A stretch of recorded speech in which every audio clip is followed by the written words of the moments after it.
Stéphane Breton es un antropólogo francés que diría que de alguna manera prolonga y perfecciona en un sentido simplemente que modifica, pero no es porque haya que llegar a ningún grado de perfección, la idea esta del cine participante, de la antropología compartida de Rouge. Y lo hace, digamos, hay dos películas que son claves. La primera de él es esta, Ellos y yo. La primera de él que tiene, obviamente, circulación pública, porque además son películas que se han producido para la televisión francesa. La otra es El cielo en un jardín. Él trabaja en Nueva Guinea, trabajó muchos años con un grupo étnico que se llama los Guadani, aprendiendo su lenguaje y conviviendo con ellos largas temporadas, durante largos periodos. En el primero vemos él ya nos introduce en una etapa donde ella hacía como 5 o 6 años que iba a ese lugar, y en el último en realidad es como su última película donde él se despide de los Guadani sin decírselo, digamos. Pero todo esto lo sabemos a través de su comentario, de su narración. Y lo que es interesante es que él trabaja solo, completamente solo, con una cámara digital, y sus reflexiones, digamos, toman cuerpo como de diario de campo, digamos así, sin serlo, pero toman este formato.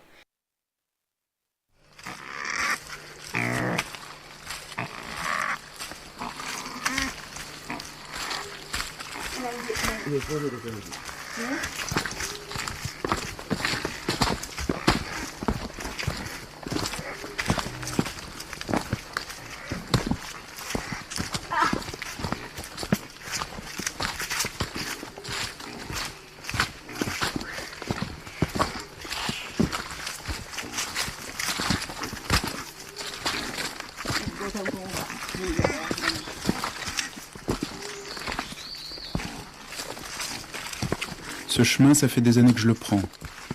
Je descends d'un petit avion, je charge les sacs. Il me faut 2 jours pour arriver chez eux, en marchant dans la boue. Je me souviens que j'étais venu avec quelques illusions. J'aimais cette forêt de Nouvelle-Guinée. J'avais envie de partager leur vie. Mon métier d'ethnologue était une excuse pour aller leur parler. Je voulais seulement qu'ils ne fassent pas attention à moi, et je croyais que ça ne dépendrait que de moi.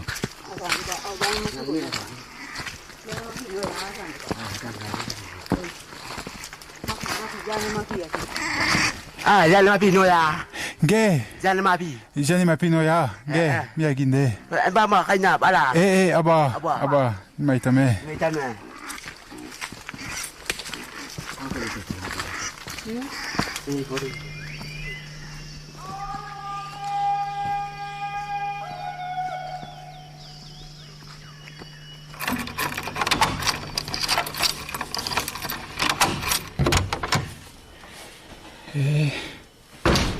Chaque année, il me voit revenir avec curiosité. Il compte mes sacs et il s'imagine que j'ai apporté plus d'affaires que la dernière fois. Plus de riz, plus d'huile, plus de choses étranges. Pour eux, je suis riche. Ils se demandent pourquoi je ne leur distribue pas tout ça.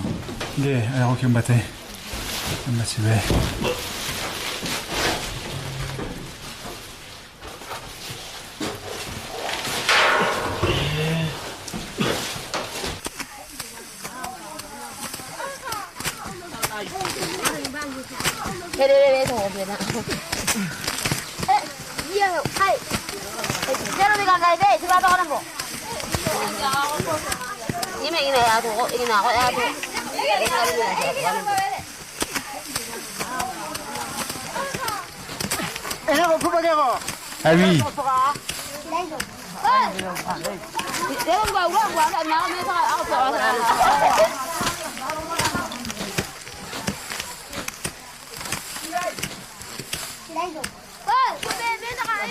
Moro, Jadou Ninga Romero.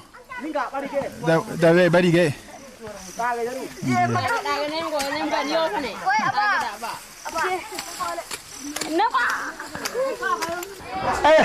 Obasi Gwe. Obasi. Gigi. Bigli.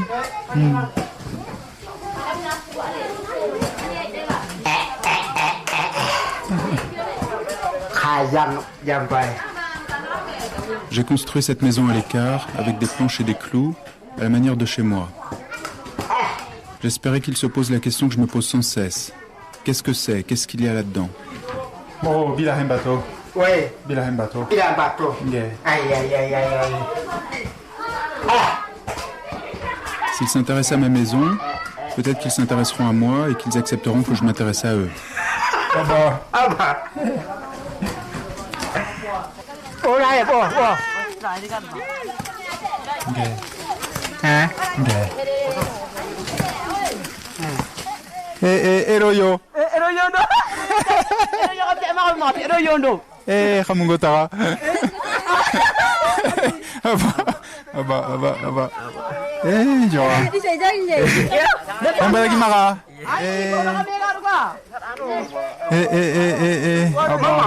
Amana. Aba. Jora. Aba Nambuga. Aba. Jora. Aba. Pate. Pate. Pate no.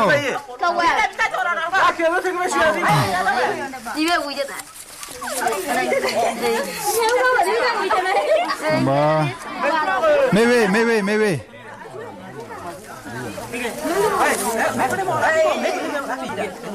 Belum.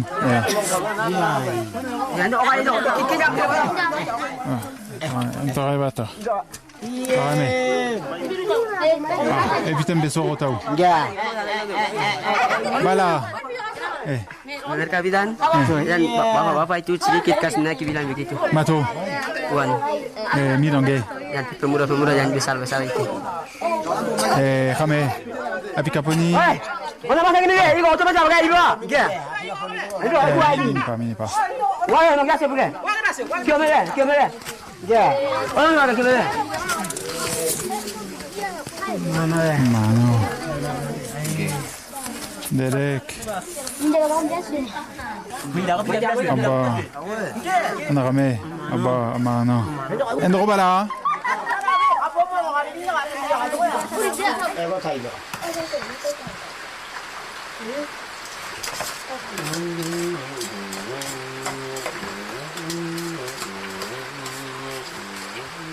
J'ai du mal à trouver un terrain d'entente avec eux.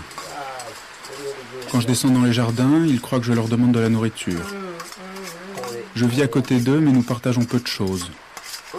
Que je pose des questions, que je regarde ce qu'ils font, ça ne les intéresse pas. Ils n'ont pas envie de faire le premier pas, alors j'essaie de les attirer chez moi.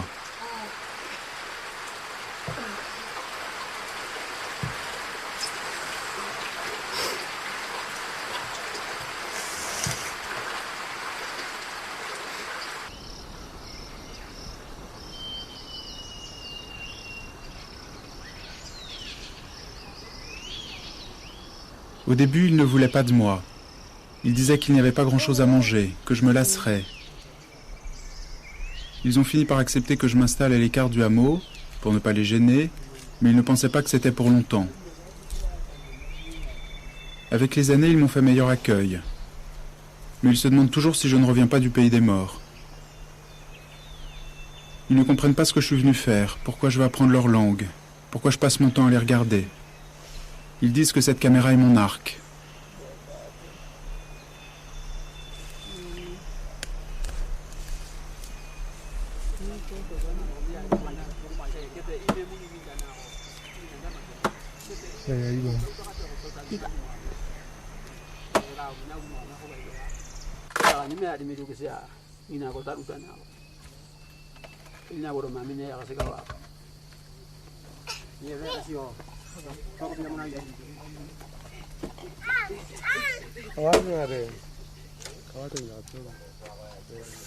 Gona je boy yang bru.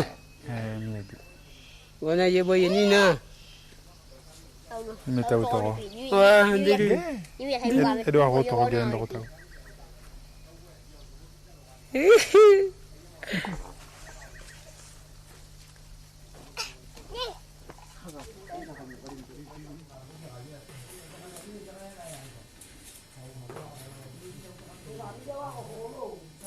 Dingimbaina a tout de suite voulu faire des affaires avec moi. Il est le premier qui s'est intéressé aux billets de banque. Les autres me demandent des sacs en plastique et ils sont mécontents quand je n'en ai plus. Mais avec lui, c'est différent. J'apprends les règles du jeu et la valeur des choses. Je suis devenu épicier et j'ai horreur de ça.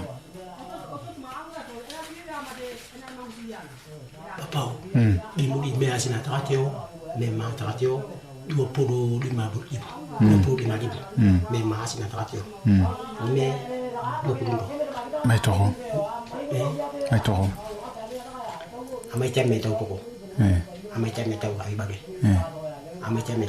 Togi hai bagi anime ke dina. Anime ke sinara. Tau tau onde.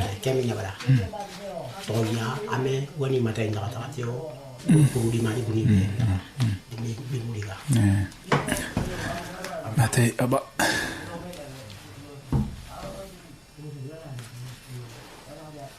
Tao Bimoli Romero Aro Hawinona Endoro Hawinona Taraugu Kipera Bala Torogia Melavia Ebata Melana Ebata Melana Ebata.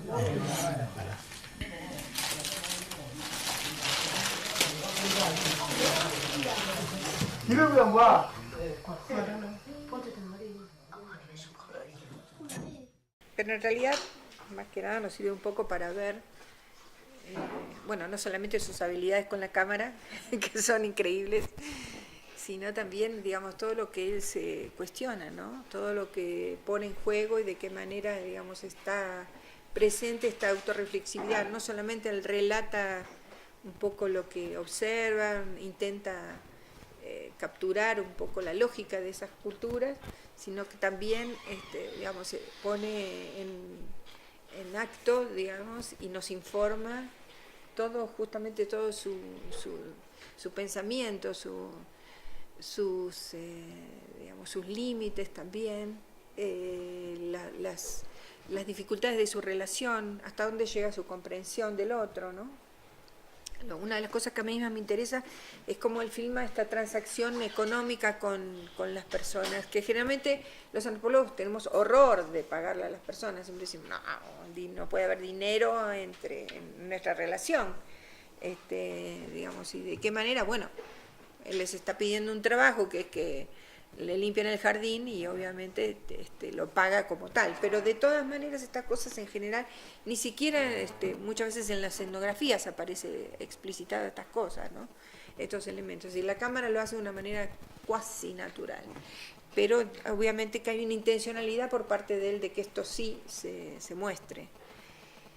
De todas maneras, bueno, esta película, donde él va mostrando, se va insertando un poco ante ese cotidiano y nos va mostrando, incluso hay una parte que es una construcción, también muestra cómo construye su vivienda, cómo salen a cazar, en fin, y los conflictos. Eso es muy interesante también, mostrar cómo la lógica del otro también tiene, no se distancia mucho de nuestra propia lógica, esta cuestión del beneficio, ¿no? Del beneficio económico que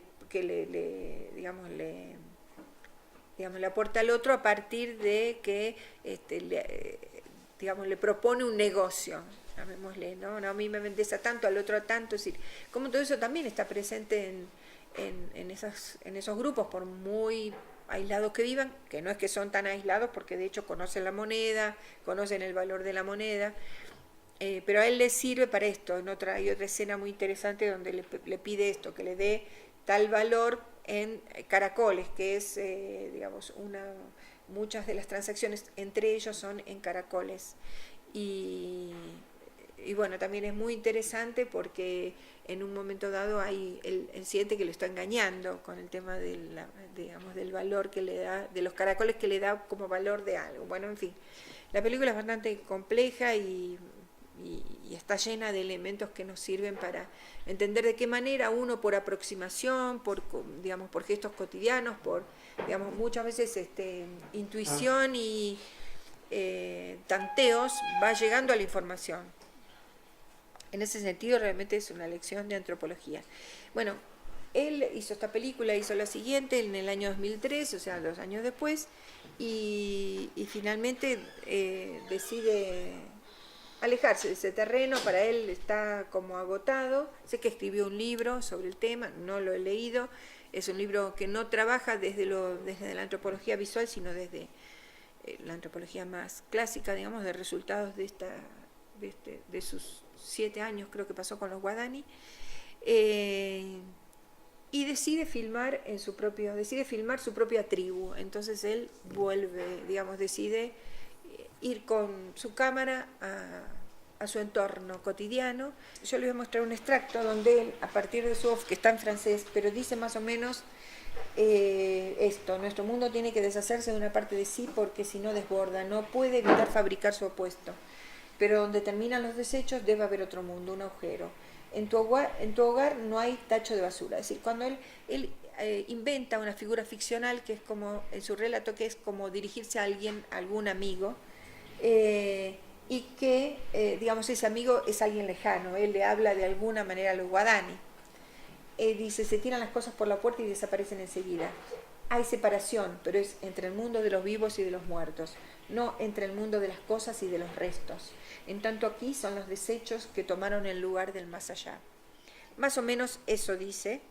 Es simplemente un fragmento, pero simplemente me gusta mostrárselos por un lado para ver cómo él pasa de un mundo cultural otro, distinto, bien diverso, a un mundo cultural propio también distinto y bien diverso, que es el que tenemos muchas veces en la puerta de casa y no lo vemos. Mais surtout, hydratez-vous avant d'avoir soif. Vous êtes 35 inscrits ce matin avec un départ sur la dernière 8h45.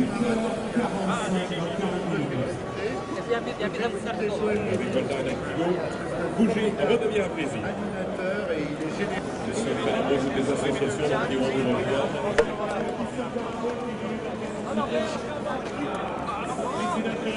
Allez, nos amis, les personnalités qui soutiennent le personnage chirurgical d'accueillir, c'est sûr, et quelques instants avant vous, quelques instants avant le grand départ de cette 30e anniversaire. Les premiers sont partis de l'île.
Chez nous, il y a tout, mais je ne peux pas te dire comment c'est arrivé là, ni pourquoi ça doit finir à la poubelle.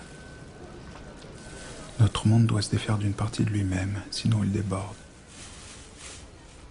Il ne peut pas s'empêcher de fabriquer son contraire. Mais où finissent les déchets? Il doit certainement y avoir un autre monde servant de trou, de l'autre côté, peut-être même en dessous. Et pourquoi doit-il rester caché? Chez toi, il n'y a pas de poubelle. On jette les épluchures par la porte et elles disparaissent aussitôt. Il y a bien une séparation, mais c'est entre le monde des vivants et celui des morts, pas entre le monde des choses et le monde des restes. Alors qu'ici, c'est le déchet qui a pris la place de l'au-delà. Et la séparation du pays natal et du dépotoir, de quand date-t-elle? Quand celui-ci a-t-il décidé de nous tourner le dos? Et les morts, puisque tu te demandais si nous aussi nous en avions, sont-ils encore là? Les avons-nous chassés? Esto porque, digamos, que él establece una especie de reflexión inversa a partir de justamente la experiencia previa que él ha tenido, ¿no? Y y de alguna manera esto lo que nos lleva es a pensar cuántas estrategias, primero las cualidades de su observación, digamos, las cualidades de la observación de las que disponemos, digamos, como antropólogos, ¿no? Cómo podemos mirar de manera extraña cosas que no son cotidianas y al mismo tiempo, recortarlas para una reflexión posible. Digamos, en este caso es la reflexión de un mundo que se autodestruye también, digamos, de alguna manera, ¿no? Del mundo del exceso. Y bueno, en definitiva es un poco la idea de esto, de hablar de qué manera cuando realmente queremos comunicar nuestras observaciones, nuestros resultados, trabajamos también dispositivos que ya vinculan más, a veces cuestiones narrativas que tienen más que ver con el cine que con la propia investigación, ¿no? Y esto para llegar un poquito a entender esta posibilidad de que, digamos, yo quería hablarles también de mi propio trabajo y digamos, de qué manera, digamos, la utilización de ciertas formas narrativas que tienen que ver, como en este caso él trabaja con cuestiones evocativas, ¿no?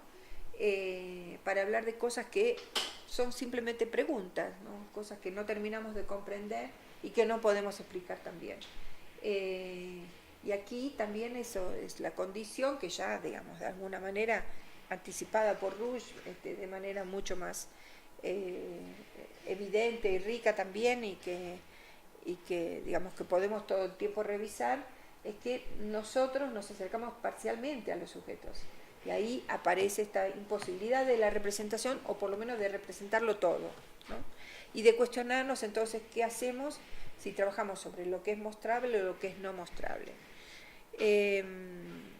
Bueno, todo esto, para más que nada, yo quería mostrarles un poco una experiencia personal. Yo no trabajo habitualmente, no he trabajado con comunidades indígenas. En general yo trabajo el tema de memoria y es un tema vinculado más que nada a las cuestiones del terrorismo de Estado en la Argentina y explorando situaciones que hacen justamente los grupos que trabajan por el sostén de la memoria, ¿no? Una pelea contra el olvido, y siempre me interesé por la manera en que de manera grupal se construye la memoria. ¿Dónde está la memoria? ¿A dónde aparece representada? Bueno, esto no es esta película, digamos, pero digamos, en el año 2000 me convocaron para trabajar sobre una cuestión vinculada a las reclamos era una temática de género vinculado a las mujeres, y se realizó en el 2000 una marcha mundial de las mujeres. Entonces buscaron distintos directores, documentalistas, para trabajar en una historia por continente. Bueno, por azar llegué yo a tener la posibilidad de trabajar por América Latina y tenía que presentar 3 temáticas. Yo presenté 2 en mi país y 1 en Ecuador, y aceptaron la de Ecuador, quizás por esta cuestión de los estereotipos culturales, ¿no es cierto? Porque esta era la única vinculada a la cuestión indígena. Se trataba de trabajar sobre experiencias de mujeres, en este caso cualquiera, pero bueno, yo trabajé sobre una experiencia de mujeres, las mujeres indígenas del Ecuador, que fueran experiencias innovadoras y que surgieran de abajo hacia arriba, digamos, ¿no? Sobre experiencias que hubieran sido impuestas desde arriba hacia abajo. Entonces, hice una pequeña investigación, un trabajo de exploración de unos 7 días, y vinculada también con una investigadora local, obviamente porque para hacer un trabajo en tan poco tiempo hay que conocer terreno, y entonces, pero esta exploración fue en torno a justamente las mujeres indígenas del Ecuarunari, que es la organización indígena, la Federación de las Comunidades Indígenas del Ecuador, y digamos, trabajé primero, hice una exploración a partir de conversar con distintas organizaciones de mujeres, no solo indígenas, sino también no indígenas, del Ecuador, y tratar de entender cuáles eran las problemáticas más importantes para estas organizaciones, como reivindicaciones, como mujeres, ¿no?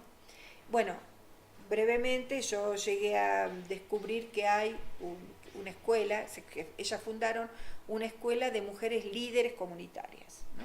Y esta escuela, que fue realmente fundada por impulso de estas mujeres, da talleres de formación, etcétera, a estas mujeres indígenas, a estas líderes. Y lo que fue interesante es que, digamos, cuando yo hablé con las organizaciones de mujeres no indígenas, aparecía el tema de género como problemática, digamos, por encima de otras. Y en el caso de las mujeres indígenas aparecía el problema político, pero nunca aparecía el problema de género, ¿no? Entonces yo decidí que me parecía que este era como un punto de quiebre interesante de mostrar, más allá del valor y de la fortaleza de sus organizaciones y del trabajo que ellas llevaban adelante, también entender que, bueno, que eran mujeres que sufrían las mismas problemáticas que las mujeres no indígenas, con el aditamento que no había un reconocimiento por parte de ellas. Entonces, un poco para entender de qué manera digamos, podemos explorar a veces ciertos caminos y podemos explorar conflictos que están latentes, que no son evidentes y que a mí no les gusta mostrar, ¿no? La única cosa que a mí la película terminó no gustándome mucho porque por cuestiones de producción tuve que hacer una versión para televisión, muy condicionada en el montaje. Pero bueno, yo ahora elegí 2 fragmentos, un poco para dar cuenta de qué manera también muchas veces podemos abordar cuestiones no de una manera lineal ni tampoco etnográfica, llamémosle, por más que estos son pueblos muy etnografiados, digamos así. Pero bueno, son como perspectivas. Entonces él ha buscado apoyo de mi papá, apoyo de mi hermano, entre todo me maltrataba. Entonces yo ya no quería esa vida. Más de eso, él buscaba otra mujer más joven, yo buscaba apoyo de mi comunidad. Me decidí quedar sola con mis hijos.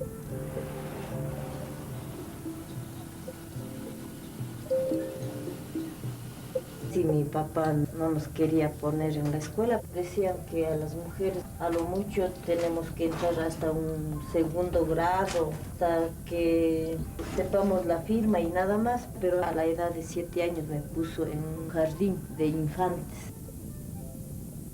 Cuando estuve en la universidad, yo participé en una organización de mujeres que no era de indígenas. Ahí yo me di cuenta de que por qué había esa discriminación contra la mujer, por qué los hacendados pagaban menos a las mujeres, por qué todo eso contra la mujer, ¿no? O sea, yo inicié mi organización, o sea, con ese pensamiento de las mujeres, ¿no?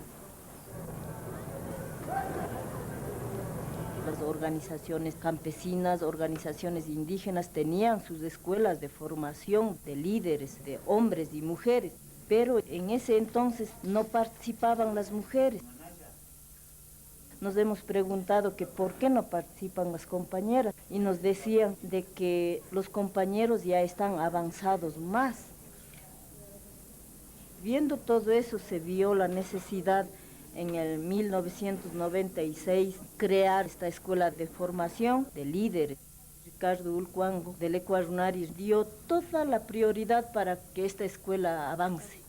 Si hubiera ahorita pensado hacer esta escuela con el actual pensamiento de estos dirigentes, no se hubiera podido lograr hacer.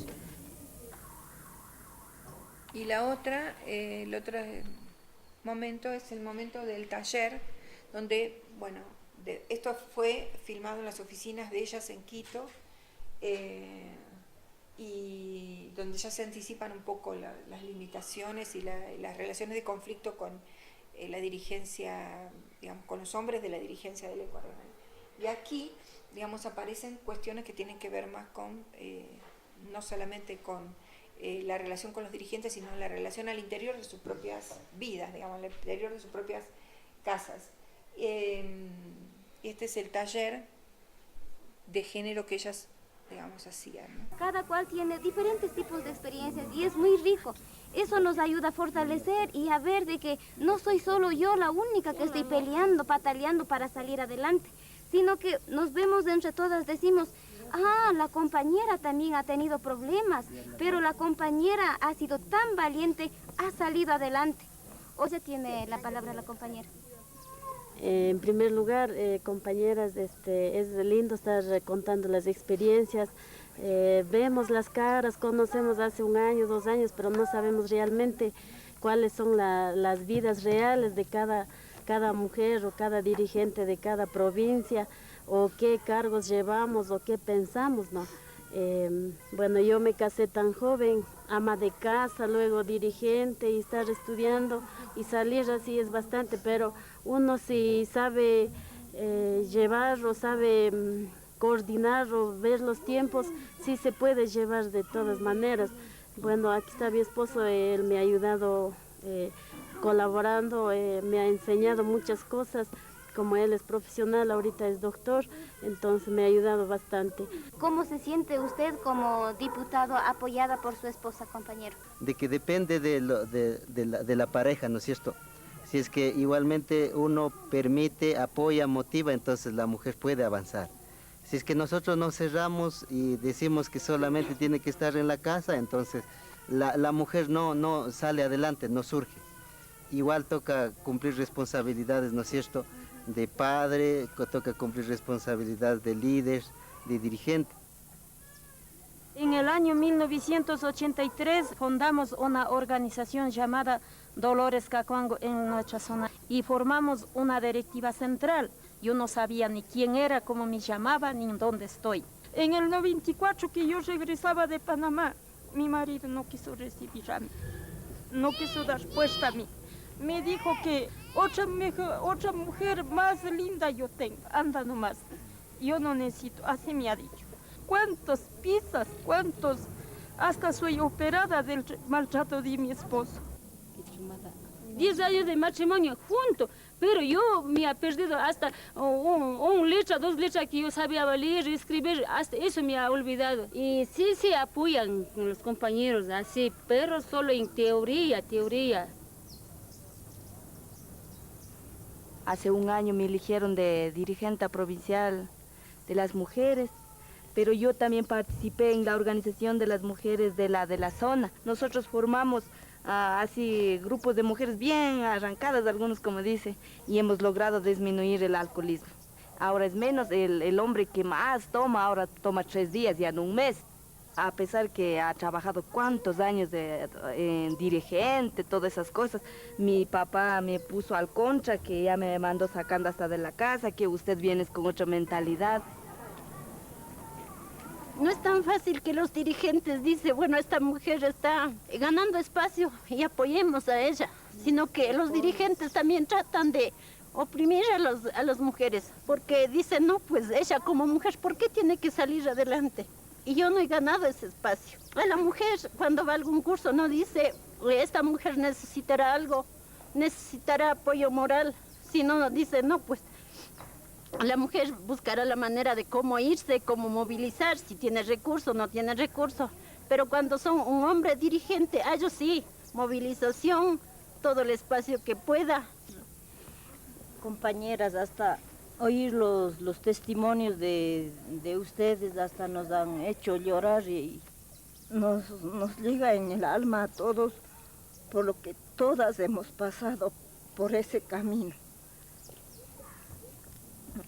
Cada una tenemos nuestras propias historias, nuestras propias vivencias, pero eso es el camino, eso es el deber para poder que todas unidas algún rato estemos en buenas condiciones, que todas unidas salgamos de la pobreza, que todas unidas salgamos del maltrato del mismo sistema, del mismo Estado, de la misma violencia que nos han impuesto, que todas unidas busquemos un camino, un mundo mejor.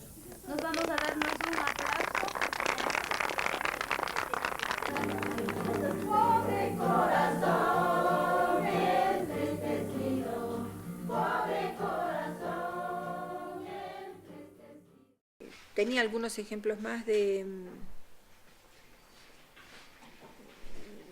cosas que yo he venido trabajando como para mostrarles un poco las estrategias justamente donde combino esta cuestión de la observación, del análisis del contexto, de también interpretar desde ciertas posiciones teóricas lo que observo, pero también combinando con modalidades de posibilidad de comunicar estas cosas que voy pensando, ¿no? Hay dos cosas que también intervienen. Por un lado, esto fue un trabajo de investigación realmente breve y mucho más, fue otra semana, digamos, el rodaje fue también de una semana, porque era una producción canadiense, o sea que eso no lo determinaba yo, me hubiera quedado mucho más tiempo.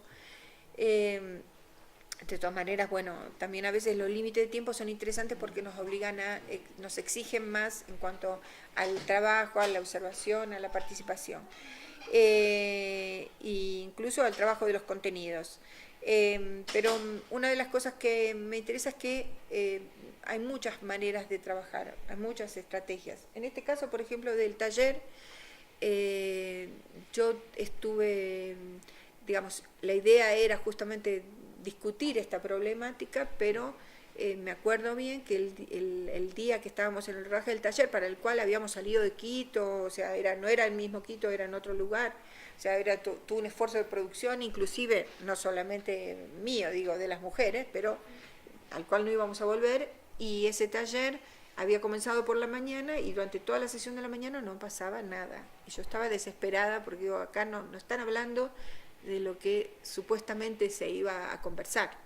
Yo no sabía que esto iba a ser el resultado, por supuesto, pero sí que se iba a tratar el tema de género y de violencia familiar y de violencia institucional también.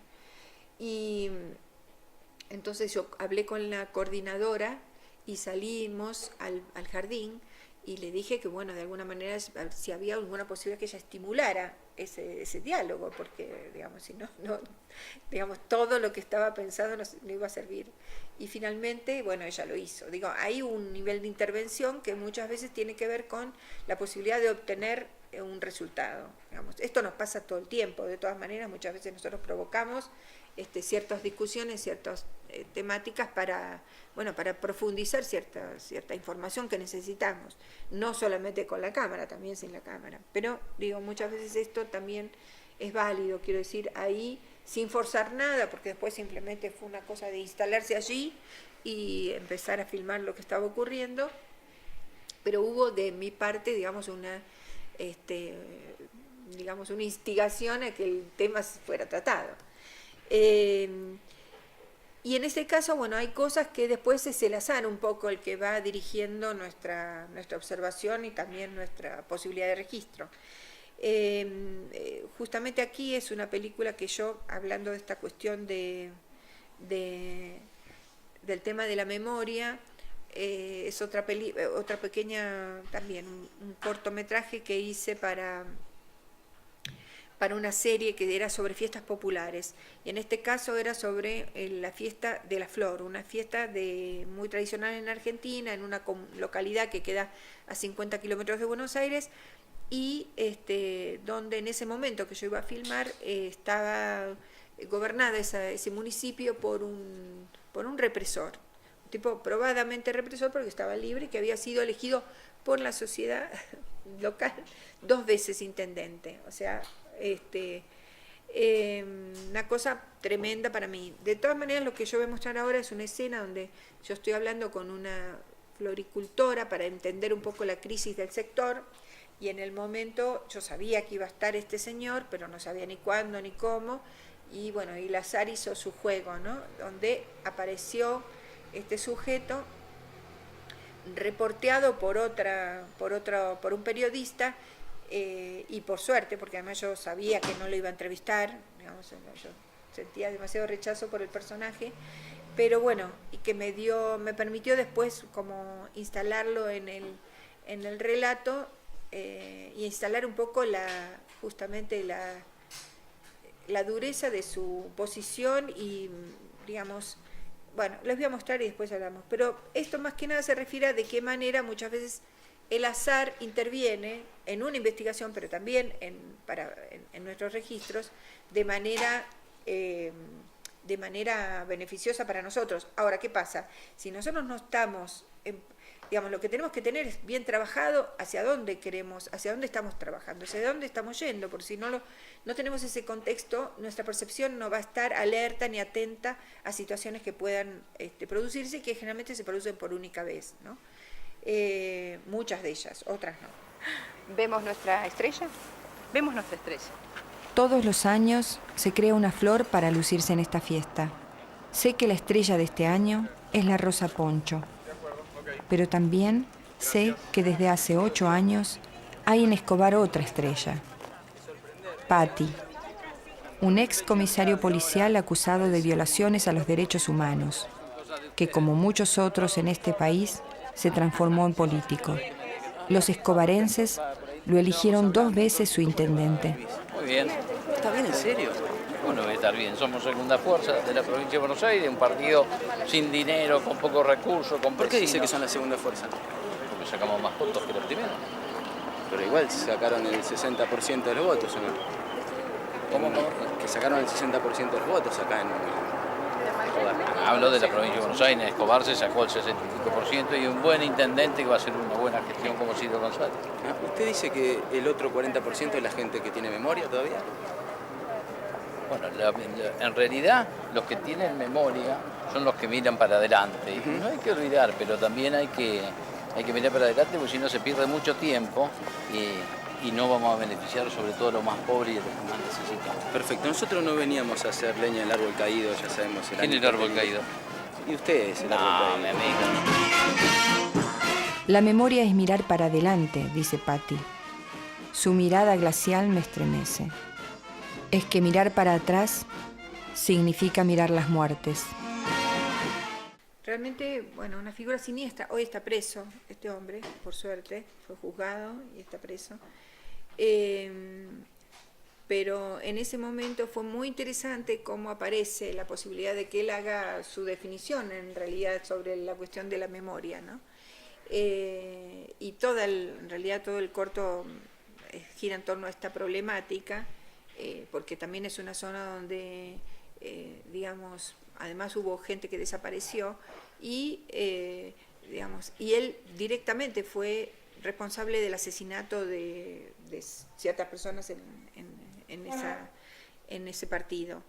Lo que a mí me interesaba también era ver de algún modo cómo aparecía la sociedad reflejada en esta complicidad, siendo el hecho de que lo habían votado 2 veces intendente. O sea, para mí era una cosa loca, digamos. Hoy, digamos, ya no me resulta tan loco porque en la Argentina ha votado a un empresario cómplice de los militares que también se enriqueció durante ese periodo y, en fin. Entonces digo, no, está todo muy vinculado. La sociedad realmente es una cuestión a analizar, es para ahí donde tenemos que seguir investigando qué pasa con la sociedad.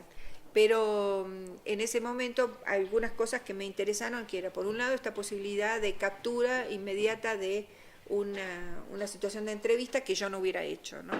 Y por otro lado, la puesta en escena de la fiesta, de la presentación, de la inauguración de la fiesta me resultó sumamente interesante porque aparecían, digamos, yo no sabía de qué manera eso iba a ocurrir, pero aparecía representada justamente todos los estamentos de la sociedad, civil, militar y eclesiástica, todos cómplices durante la dictadura militar. Entonces, realmente me pareció así como un espejo y como una postal que me regalaba la realidad, pero digamos lo filmé porque también estos eran elementos que estaban formando parte de mi marco de interpretación de lo que yo estaba viendo y queriendo ver de algún modo, ¿no? Pero también de lo que quería reflejar como discurso después hacia en este pequeño relato. También es un corto de media hora. Y bueno, esta otra película que les voy a mostrar también un poco es es de otro tipo también, pero tiene que ver con esto de los grupos con los que yo fui trabajando, grupos constructores de memoria, digo yo, pero son grupos que forman parte del movimiento de derechos humanos en la Argentina. Ustedes algunos sabrán que están las madres de Plaza de Mayo, las abuelas de Plaza de Mayo que buscan sus nietos y los hijos de los desaparecidos, que conformaron su propia organización allá por el 97, 98, comenzaron a organizarse ya cuando eran jóvenes que tenían cierta autonomía y cierta capacidad de entender sus propias historias. Entonces yo decidí hacer una película que me llevó casi 4 años porque trabajé mucho tiempo, hice mucho terreno con ellos, mucho terreno con cámara. Y entonces pude filmar muchas situaciones cotidianas, entender un poco la lógica de construcción de su propia agrupación y digamos, y mostrarlos por un lado toda la frescura de su juventud, de sus relatos, etcétera, pero como mi intención no era hacer nunca, digamos, trabajo más desde una posición observacional, siempre me interesa por eso trabajar sobre lo que yo llamo la puesta en escena de lo real, y siempre trato de encontrar ciertos artilugios y ciertas estrategias para que sean otros los que entrevisten o den la palabra o posibiliten la circulación de la palabra. Y esto de alguna manera se vio favorecido en esta película por una de los personajes. Yo trabajé con 3 casos o 3 jóvenes de hijos, y uno de ellos estaba haciendo una investigación sobre el tema y es la que va entrevistando finalmente a distintos miembros de la agrupación, y a través de los cuales van apareciendo un poco la historia de hijos, cuáles son sus fundamentos y qué es lo que piensan y hacia dónde van. Y el otro tema es que otra de las cosas que yo seguí fueron precisamente el conjunto de sus acciones, cuáles eran. Y una de las cosas que inaugura, digamos, inventa, digamos, hijos, es el scratch, lo que ellos llamaron el scratch, es decir, ellos iban a la casa de los represores, primero hacían una logística para saber dónde estaban, quiénes eran, qué hacían, sus vidas, y luego preparaban la demostración con carteles, en fin, hacían una promoción en el barrio donde vivía el represor para denunciarlo ante sus vecinos. Esto le llamaban scratch. Entonces, bueno, yo filmé un poco toda esta lógica, la vemos. Este es el primero, perdonen, ¿no?, con el que se inicia, aquí comienza la película. En realidad este es muy importante porque fue un scratch hecho en sede judicial. Nadie sabía, ellos simplemente me avisaron, me dijeron venite con la cámara, y yo fui y no sabía muy bien qué iba a pasar. Bueno, y este es uno de los máximos, es el represores que también está preso en el día de hoy, ¿no?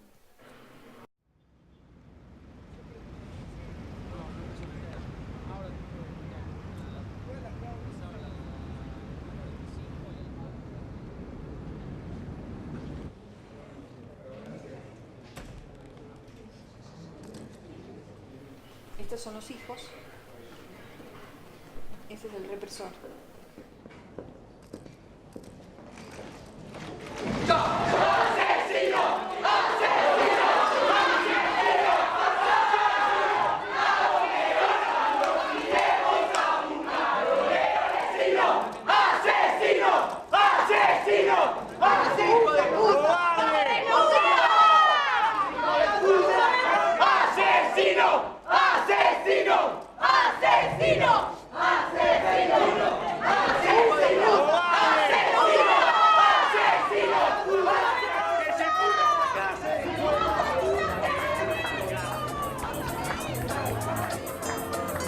llaman el desaparecido. Cuando llega ya se ha ido. Volando vengo, volando voy. Deprisa, rumbo perdido. Cuando me buscan nunca estoy. Cuando me encuentran yo no soy el que está enfrente, porque ya me fui corriendo más allá. Me dicen el desaparecido, fantasma que nunca está. Me dicen el desagradecido, pero esa no es la verdad. Yo llevo en el cuerpo un dolor que no me deja respirar. Llevo en el cuerpo una condena.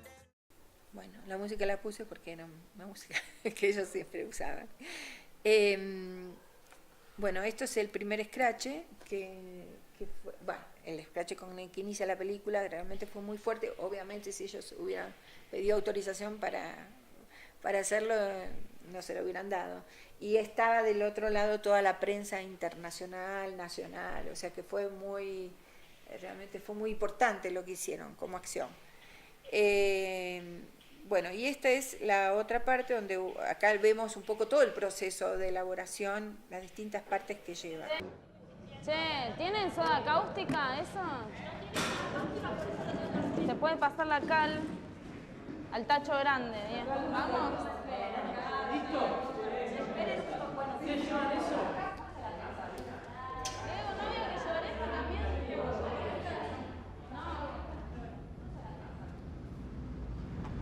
No. ¿Afiche?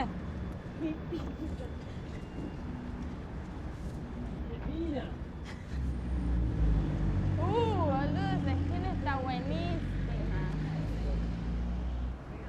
Ah, acá hay rodillo. Mira acá, bien.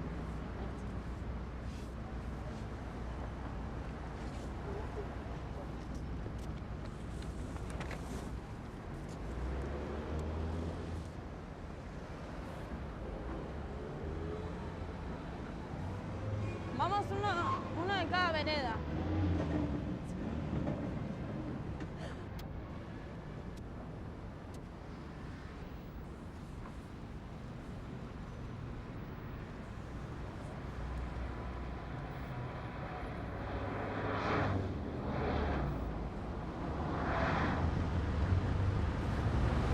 Este es un scratch particular porque siempre que hacemos scratches nosotros elegimos un barrio y militamos durante un mes en el barrio. La mayor parte de la gente siempre se para, nos pide volantes, se sorprende de que en su barrio vive esa persona, muchos lo conocen, entonces se paran y nos dan datos.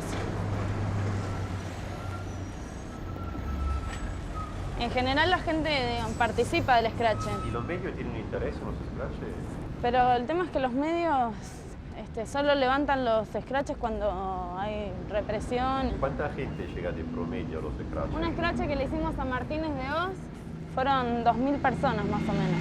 El de Checolás, que participó en la Noche de los Lápices, también 2.000 personas. Cuando estaba Menem, reprimieron a muchos scratches. Por ahora, de todos los que hicimos con el gobierno de la Alianza, no reprimieron.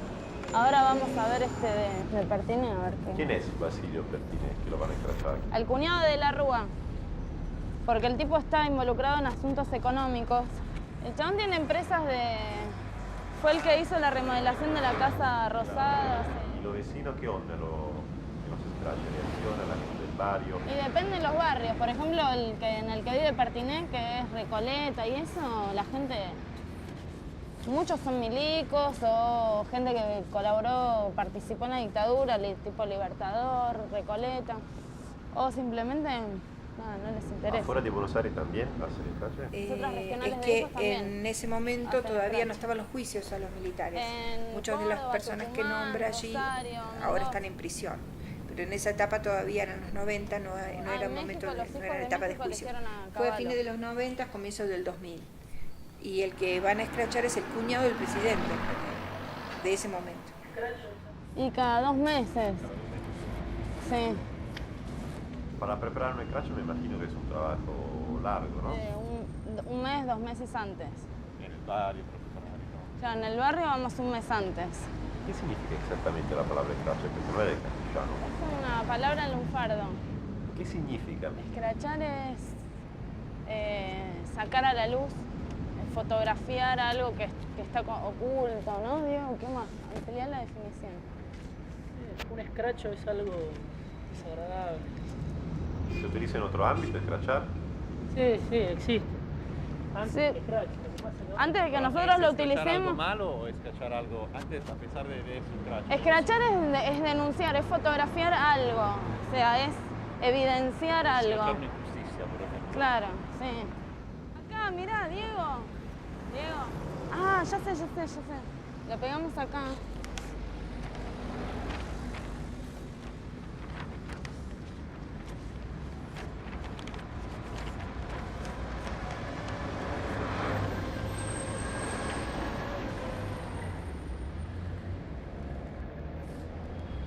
un palito. Eso. Uy, lo está rompiendo.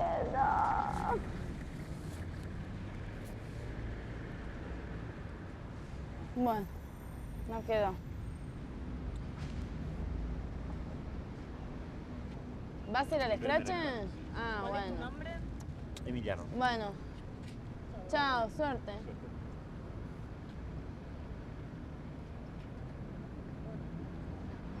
Volvamos.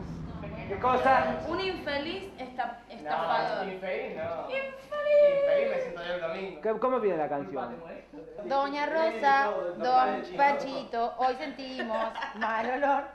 Don Benito Pertine es un gil y estafador. No, de gil no tiene nada. No, es un... Y a ver, busquemos el afiche, por ahí podemos sacar algo de ahí. ¿Cómo se le afiche? Es un cuñado terrible, estafador. Está acusado de participar en los vuelos de la muerte, donde detenidos desaparecidos sean arrojados vivos al mar. Y bueno, es un secuestrador, mamá. ¿Qué te pasa? Si arrojaba gente viva al mar, la secuestraba y la... Represor, pero eso lo dice un tango. ¿Y nosotros por qué vamos a hacer el escrache? Tiene que rimar con olor. Está bien, no te preocupes, cualquier cosa rima con ese olor. Represor, cagador, traidor. ¿Traidor de quién? No, traidor no. De la patria. No, la patria Bueno, no existe. perdón. Bueno, del pueblo. Algo que... Asesinadores me parece bárbaro. Pero asesinador es un verbo que no... El asesinador. Es asesino, no es asesinador. Buen asesinador será. Te vamos a escrachar. Te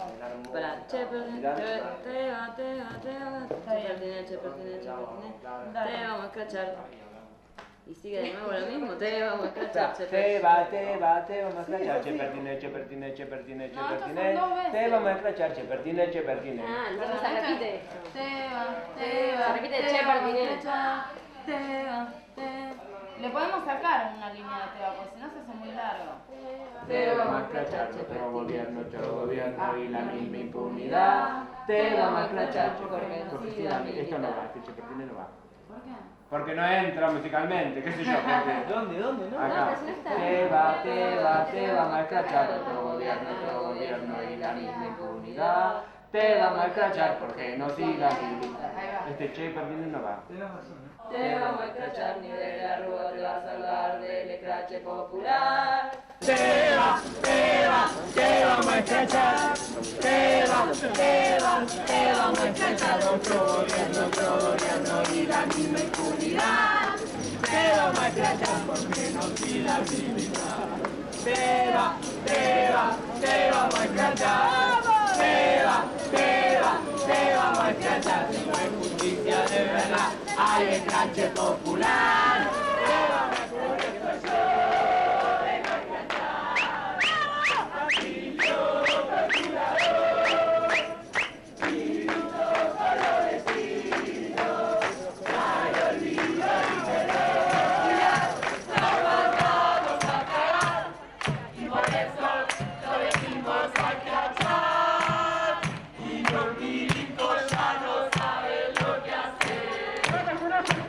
el gobierno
Su pasado como represor no le impidió conseguir trabajo.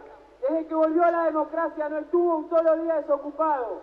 Continuó siendo agregado naval en Washington con Alfonsín y llegó a ser jefe de la aviación naval con Menem. En el 97 renunció para dedicarse a los negocios. Ahora es presidente del Pulpo Español San José, constructora, que se quedó entre otras cosas con la reparación de la Casa Rosada. Todas estas acciones, digamos, eran acciones que llevaban y que llevaron de alguna manera a una concientización de la sociedad toda.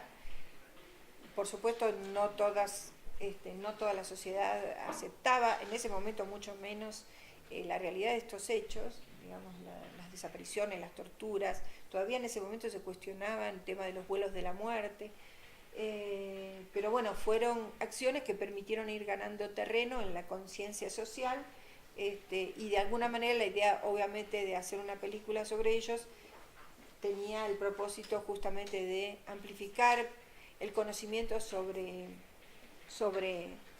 este tema, y por otro lado también mostrarlos un poco en su juventud, digamos, cómo ellos construían y trabajaban por la memoria desde la risa, desde la intimidad, desde la identidad, desde, digamos, la colaboración. Digamos, a mí me causaba mucha gracia verlos armar las letras para los scratches, digamos, bueno, eran todas cosas, y desde el esfuerzo también, porque un poco eso es la idea también, de mostrar que la memoria es un trabajo.